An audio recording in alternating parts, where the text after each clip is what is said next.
आरक्षण संकल्प यात्रा को लेकर हम लोग 100 दिन 101 दिन का पूरा किए यात्रा। उसी यात्रा के दौरान हमने हर घर संकल्प अभियान भी हमने सैकड़ों गाड़ी के साथ हम लोगों ने पूरे बिहार में जारी किया। पार्टी के पदाधिकारी हजारों लाखों के संख्या में समाज के बीच में गए, अपनी हक अधिकार की बात किए और लाखों लोगों को संकल्प करवाएं। उसी क्रम में अभी हम लोगों ने निर्णय लिया है कि पूरे बिहार में, यूपी में, झारखंड में 14 जगह जनसभा करेंगे।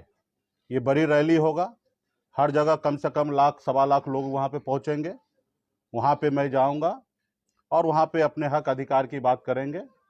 और वो रैली जो है 29 तारीख से चालू होगा। 29 नवंबर को मोतिहारी में, शिवहर में रैली होना है। 30 तारीख को सहरसा, दरभंगा में रैली होना है। 1 दिसंबर को झारखंड में पलामू में और रोहतास में रैली होना है। 2 दिसंबर को शनिवार को जौनपुर और उत्तर प्रदेश में होना है। उसके साथ ही कैमूर में होना है। 3 दिसंबर को पीरपैंती, भागलपुर और मुंगेर में होना है। 5 दिसंबर को साहेबगंज झारखंड में और नौगछिया भागलपुर में होना है। और 6 दिसंबर को बेगूसराय और मुजफ्फरपुर में होना है। तो एक साथ में 14 रैली होना है। एक दिन में 2 रैली होना है और लगातार 1 हफ्ता तक रैली चलेगा, जहां पे लाखों निषाद वहां पे पहुंचेंगे और वही संकल्प दोहराया जाएगा कि अपने हक अधिकार के लिए लड़ाई लड़ना है, अपने पार्टी के साथ रहना है, अपने बच्चे के भविष्य के लिए लड़ाई लड़ना है। और मेरी लड़ाई वही है, आरक्षण नहीं तो गठबंधन नहीं, और गठबंधन नहीं तो वोट नहीं। और ये निश्चित तौर पे ये जो स्लोगन है ये भारत सरकार के लिए है, क्योंकि हमारी लड़ाई जो है भारत सरकार को ही आरक्षण पूरा करना है। क्योंकि बंगाल में निषाद को आरक्षण मिल रहा है, सभी उपजाति को, बीन बिल्दार, नुनिया, मला को, सबको आरक्षण बंगाल में मिल रहा है। दिल्ली में निषाद के सभी उपजाति, बीन बिल्दार, नुनिया, मला को आरक्षण मिल रहा है, लेकिन बिहार में या झारखंड में, उत्तर प्रदेश में नहीं मिल रहा है। तो मेरा मानना है कि देश एक है, देश के प्रधानमंत्री एक है, देश के गृह मंत्री एक है, देश का संविधान एक है। फिर हमारे साथ कहीं ना कहीं भेदभाव हो रहा है। 75 साल से लोगों ने हमें यूं ही वोट लेते रहा और हमें बेवकूफ़ बनाते रहा। तो हम लोगों ने हक अधिकार के लिए लड़ाई लड़ते लड़ते, संगठन के माध्यम से लड़ते लड़ते अभी हमने पॉलिटिकल पार्टी भी बना लिया है। और आपने देखा कि किस तरीके से चढ़ाव उतार हो रहा है। अभी माननीय मुख्यमंत्री जी को भी मैं धन्यवाद देता हूं कि बिहार में उन्होंने जाति आधारित गणना उन्होंने कराया। और जाति आधारित गणना में आपने देखने के लिए मिला होगा कि बिहार में 0.10% निषाद समाज है। अगर 1 नंबर में ओबीसी में अगर हमारे यादव भाई है, तो दूसरा नंबर में निषाद समाजी है, जो 0.10% की संख्या में पूरे बिहार में है। तो और अति पिछड़ा में 36% हमारे पास संख्या है। तो निश्चित तौर पे आने वाले समय में वोट से ही सारा परिवर्तन होता है। बाबा साहब भीमराव अंबेडकर ने कहा था कि अब रानी के पेट से जो बच्चा जन्म लेगा, जरूरी नहीं कि वही राजा बनेगा। अब राजा वो बनेगा जिसके पास वोट होगा। तो वोट हमारे पास है। गरीब जनता का वोट से ही देश का प्रधानमंत्री चयन होता है, और गरीब जनता के वोट से ही राज्य में मुख्यमंत्री बनता है। और 10% वोट हमारे पास है।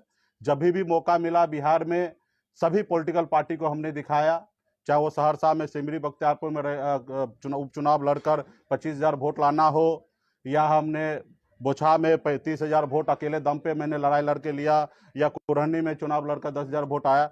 तो हमने हर पॉलिटिकल पार्टी को दिखा दिया कि निषाद का वोट जो है वो अभी कैडर बन चुका है। जैसे कभी मायावती जी के साथ हुआ करता था कि हर हाल में वो उसके लिए एक ही नजर आता था, हाथी। तो उसी तरीके से आज बिहार में हर एक निषाद परिवार में जाइएगा, निषाद समुदाय में जाइएगा, वहाँ पे एक ही आपको देखने के लिए मिलेगा कि हमारा नाव छाप है, हमारा चुनाव चिन्ह, हमारा नेता है, हमारी पार्टी वीआईपी है, विकासशील इंसान पार्टी। तो मजबूती से लोगों के बीच में हम लोग जा रहे हैं, काम कर रहे हैं। और आने वाला समय में निश्चित तौर पे देश का जो चुनाव होगा 2024 में, उसमें निषाद समाज यूपी, बिहार, झारखंड में एक निर्णायक वोट होगा। और अभी जो लोग जैसे भी सोचे वो सोचते रहे। आज़ाद भारत में, हिंदुस्तान में पहली बार ऐसा हुआ कि तकरीबन 40 लाख से अधिक लोग हाथ में गंगा जल लेकर संकल्प ले लिया कि अपने बच्चे के भविष्य के लिए लड़ाई लड़ेंगे, ना ही किसी पॉलिटिकल पार्टी के पीछे घूमेंगे। अगर घूमेंगे तो सिर्फ वीआईपी के पास घूमेंगे। और अभी जो 14 रैली होना है, तकरीबन इसमें भी कम से कम 15 से 20 लाख लोगों को संकल्प कराया जा रहा है। तो आने वाले समय में बड़ा ये होगा। और ये यूपी, बिहार, झारखंड में हमारे पास वो शक्ति है, 134 लोकसभा सीट है। हमारा जो दोस्त होगा वो 60 लोकसभा सीट जीतेगा, और जो दुश्मन होगा, निषाद समाज को जो इग्नोर करेगा, उनको कुछ नहीं समझेगा, जो उनके एजेंडा पे काम नहीं करेगा, उसको 60 लोकसभा सीट से नुकसान उठाना पड़ेगा। तो इसके लिए हम लोग मजबूती से काम कर रहे हैं। और हम तो उस कुल खानदान के लोग हैं कि हमारे पास नाव है, कभी हमारे नाव से श्री रामचंद्र जी को पार लगाए थे, इसलिए आप लोगों के लिए हमने बैनर में लगा दिया कि आप पहचानिए, हम वही केवट में हैं, और हमारे नाव पे जो बैठेगा वो पार लगेगा, जो नाव पे नहीं बैठेंगे वो मझधार में बैठ जाएंगे, पहुंचेंगे। तो इसलिए मजबूती से हम लोग अपना काम में लगे हैं। और आप देखते होंगे कि बिहार में किसी पॉलिटिकल पार्टी को एक बड़ा नेता आता होगा तो एक रैली करने के लिए राज्य के सभी नेता को उतार देते हैं, और उसके बाद वो ये रैली सफल होता है। और आप सभी को जानकारी होगा कि कल से रैली होना है, और मैं आज आपके बीच में पीसी कर रहा हूं, और एक साथ में 14 रैली होना है, जिसमें से यूपी में एक रैली होना है, झारखंड में 2 रैली होना है, बिहार में 11 रैली होना है। अब पार्टी इतना मजबूत हो चुका, कैडर इतना मजबूत हो चुका है कि कहीं पे तैयारी के लिए लोगों को भेजना नहीं पड़ता है, स्वतः रैली कंप्लीट होगा। और आप देखने के लिए मिलेगा, आपके पास रोज कल से विजुअल आना चालू होगा कि कितना शानदार रैली होगा।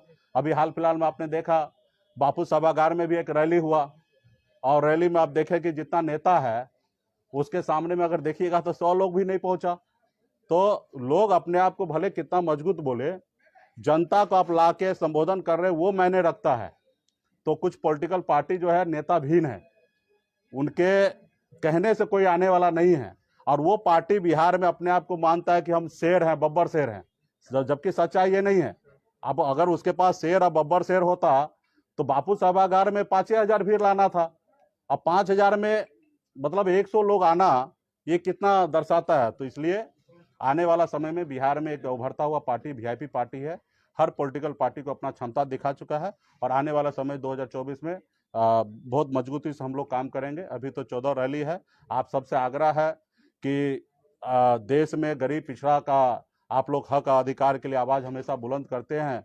अभी जो 14 को रैली होगा उसको ईमानदारी से जनता के बीच में भेजिएगा, क्योंकि आप भी एक अपने आप को जज हैं, और आप जज जब हैं अंदर आत्मा से, तो उससे डिसाइड कीजिए कि गरीब पिछड़ा का बेटा संघर्ष कर रहा, तो आप लोग भी मदद कीजिएगा।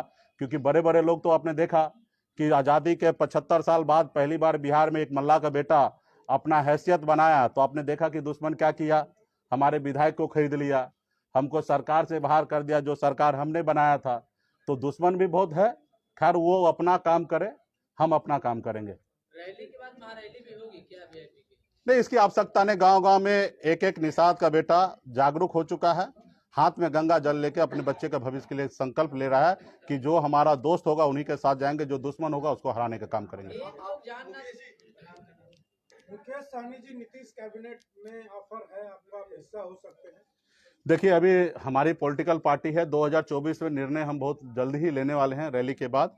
अभी कुछ भी बोलना सही नहीं होगा, अभी हम अपने रैली में लगे हुए हैं। देश की जनता जानना चाह रही है कि मुकेश सहनी जो है वो भारत में रहेंगे कि इंडिया में रहेंगे, पसंद क्या है, ये लोग जानना चाहते हैं। देखिए, अभी हम अपने काम में लगे हैं, इसका भी जवाब बहुत जल्दी हम आप लोगों को रैली समाप्त होने के बाद हम आप लोगों को दे देंगे। अभी रैली में हम लोग बिजी हैं, हम अपने पार्टी के सभी लोगों से मिलेंगे, देश का सिचुएशन समझेंगे, देश में गरीब युवा सबके बारे में सोचकर निर्णय लेंगे। जो भी निर्णय लेंगे उसमें बिहार का भी हित होगा, हमारा देश का हित होगा, निषाद समाज का हित होगा, ये सब सोच समझ के लेंगे। अभी तो हम दूसरे काम में लगे हैं, और वो काम पूरा हो जाएगा तो निश्चित तौर पे। आपने राम का यहाँ पे राम की तस्वीर लगी हुई है, लेकिन जो बिहार सरकार है वो छुट्टियों में कटौती कर दी है, हिंदुओं की छुट्टी में, लेकिन जो अदर संप्रदाय के पर्व है उनमें बढ़ोतरी की गई है, खास करके रामनवमी का भी छुट्टी कैंसिल। देखिए, सरकार मौका मिला, माननीय मुख्यमंत्री नीतीश जी को, सरकार चला रहे हैं, और बिहार के बेहतर के लिए उनको जो उचित लग रहा है वो कर रहे हैं। और रहा कि अगर वो गलत करेंगे तो जनता आने वाले समय में परिणाम देंगे। और लगता है कि हमें लगता है कि कुछ छुट्टी को एडजस्ट करके अपने अगर हमारे बच्चे स्कूल अगर पढ़ने के लिए जाएं तो मेरे लिए ज़्यादा अच्छा होगा। लेकिन हाँ, किसी के भावना के साथ हमें नहीं खेलना है। अगर कुछ छुट्टी अगर एडजस्ट होकर अगर हमारे बच्चे स्कूल जाएं तो मेरे लिए ज़्यादा अच्छा है। इसकी जानकारी मुझे नहीं है, और आपने कहा मुझे बताइए कौन सा इस्लामिक धार्मिक में छुट्टी बढ़ाया जा रहा है, तो फिर मैं उसका जवाब दूंगा। हाँ हाँ, ये अभी कल 29 तारीख से नवंबर से चालू होगा और 6 दिसंबर के बीच में 14 रैली हो जाएगा। एक दिन में 2 रैली होना है, तो 7 दिन में लगातार 7 दिन रैली होगा। हर रोज 2 रैली होगा और 7 दिन में 14 को रैली होगा। बिहार में ही होगा कि उत्तर प्रदेश? बिहार में 11 रैली है, उत्तर प्रदेश में 1 रैली है जौनपुर में, और झारखंड में 2 रैली है। टोटल 14 रैली है। अंतिम दिन रखा गया है मुजफ्फरपुर, क्या ये गले लगाई जाए कि मुकेश सहनी मुजफ्फरपुर से चुनाव लड़ेंगे? नहीं, देखिए, मुजफ्फरपुर निषाद समाज का राजधानी है और 6 दिसंबर को जो है बाबा साहब जी का श्रद्धांजलि दिवस है, इसलिए मुजफ्फरपुर और बेगूसराय रखा गया। उस रोज विशेष कार्यक्रम होगा, उस रोज का रैली जो होगा वो बाबा साहब के नाम होगा। तो ये है, और निश्चित तौर पे मुजफ्फरपुर निषाद का राजधानी है, तो वहाँ पे धमक स्पेशल होगा। मुकेश जी, क्या मान लिया जाए कि आपने तस्वीर चुनाव की लगाई है, अगर 24 का चुनाव जीतना है तो आपके साथ लोगों को आना होगा? हाँ, मेरे नाव पे बैठना पड़ेगा। कोई ये उम्मीद करे कि मैं उसके पीछे पीछे चलूं तो ये वो कल्पना करना भूल जाए। जिनको अगर 24 में पार लगना है, क्योंकि केवट हम हैं, भगवान श्री राम जी को भी पार लगना था तो केवट महाराज के पास आए थे। उसी तरीके से जिनको भी 24 के चुनाव में आगे निकलना है, सरकार बनाना है, वो निषाद समाज के पीछे आएंगे और निषाद समाज के एजेंडा को अपनाएंगे, तभी उसको नाव पे चढ़ने देंगे। पहले जैसा नहीं है कि प्रभु हम आपको पार लगा रहे हैं, बाद में हमको लगा दीजिएगा। नहीं, यहाँ नाव पे चढ़ने से पहले कुछ दीजिए, उस पार जाना है तो आरक्षण लागू कीजिए।